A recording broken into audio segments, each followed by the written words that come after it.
ബഹുമാനപ്പെട്ട ഉസ്താദുമാരെ, രക്ഷിതാക്കളെ, സ്നേഹിതങ്ങളായ കൂട്ടുകാരെ, അസ്സലാമു അലൈക്കും വറഹ്മത്തുള്ളാഹി വബറകാതുഹു. നമ്മുടെ നബി മുഹമ്മദ് മുസ്തഫ സല്ലല്ലാഹു അലൈഹി വസല്ലം തങ്ങളുടെ 1500-ാം ജന്മദിനം ആഘോഷിക്കുന്ന നൂറുൽ ആലാം എന്നീ പരിപാടി ഞാനൊരു കഥ പറഞ്ഞു തരാം. വിസ്മയം തീർത്ത വിരുന്നു സൽക്കാരം, അതാണ് കഥയുടെ പേര്. എന്നാൽ നമുക്ക് അതിലേക്ക് പോകാം.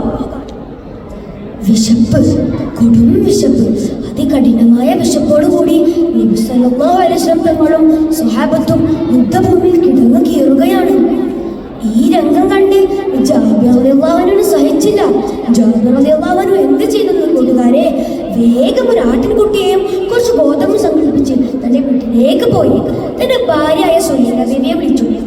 സുഹൈല, ഓ സുഹൈല! വെപ്രാളത്തോടുള്ള വിളി കേട്ട് സുഹൈല ബീവി തന്റെ ഭർത്താവിന്റെ മുമ്പിൽ വന്ന് നിന്നു. നബി സല്ലല്ലാഹു അലൈഹി വസല്ലം തങ്ങൾക്ക് വിശക്കുന്നു, നീ വേഗം പോയി ഭക്ഷണം തയ്യാറാക്ക്. ജാബിർ റളിയല്ലാഹു അൻഹു മൂർച്ച കൂട്ടി ആട്ടിന്റെ അടുത്ത് വൃത്തിയാക്കി. എന്നിട്ട് വേഗം നബി സല്ലല്ലാഹു അലൈഹി വസല്ലം തങ്ങളെ വിളിക്കാനായി ആ ചാലത്തേക്ക് നീങ്ങി. പിന്നെ വീട്ടിൽ നടന്നതൊന്നും ജാബിർ റളിയല്ലാഹു അറിഞ്ഞില്ല. പിന്നെ എന്താണ് നടന്നതെന്ന് അറിയുമോ കൂട്ടുകാരെ? ജാബിർ റളിയല്ലാഹു അൻഹു ആട്ടിനെ അറുക്കുന്ന രംഗം തന്റെ 2ഉം 4ഉം വയസ്സുള്ള പിഞ്ചു കുഞ്ഞുങ്ങൾ നോക്കി കണ്ടിരുന്നു.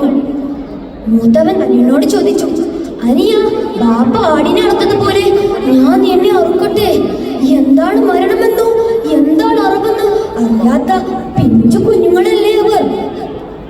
അങ്ങനെ ജാബിർ റളിയല്ലാഹു അൻഹു ആടിനെ അറുത്തതുപോലെ മൂത്തവൻ അവനെ മലർത്തി കടത്തി അറുക്കുകയാണ്. സുബ്ഹാനല്ലാഹ്!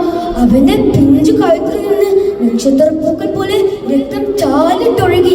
അവന്റെ പേശികൾ വലിഞ്ഞു മുറുകി. അടയാറായ കണ്ണുകൾ ഇക്കാക്ക ദയനീയമായി നോക്കി. എന്ത് ചെയ്യണമെന്നറിയാതെ അവിടെ നിന്ന് ഓടി. ഓടുന്നതിനിടയിൽ ഇക്കാക്ക നേരെ കത്തിയുടെ മുന്നിലേക്ക് തെന്നി വീണു. ഇന്നാലില്ലാഹ്! ജ്യേഷ്ഠനും ഈ ലോകത്തോട് വിട പറയുകയാണ്. മരണത്തിന്റെ ഇരുന്ന കഥയിൽ ഒരു വീട്ടിൽ നിന്നും 2 മക്കൾ, അതും ഒരേ സമയത്ത്. സഹിക്കാനാവോ ഇത് സുഹൈല ബീവിക്ക്? സ്നേഹനിധിയായ ഉമ്മ ഇത് എങ്ങനെ സഹിക്കും? ഇല്ല, ലോകത്തിൽ ഒരു ഉമ്മാക്കും ഇത് സഹിക്കാനാവുകയില്ല. അങ്ങനെ ജാബിർ റളിയല്ലാഹു അൻഹു സനം സ്വീകരിച്ച് മുത്തുനബിയും സഹാബത്തും ജാബിർ റളിയല്ലാഹു അൻഹുവിന്റെ വീട്ടിലേക്ക് എത്തി. സുഹൈല ബീവിക്ക് ആകെ ബേജാറായി.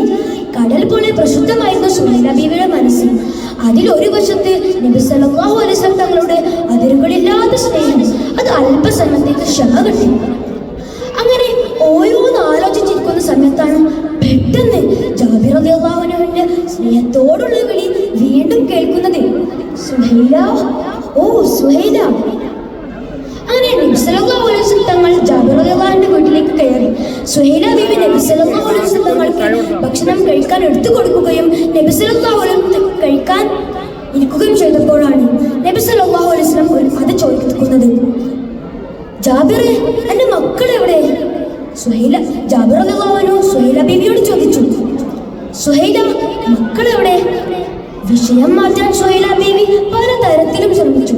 പക്ഷേ വീണ്ടും വീണ്ടും വീണ്ടും നബി സല്ലല്ലാഹു അലൈഹി വസല്ലം കുട്ടികളെ ചോദിച്ചു.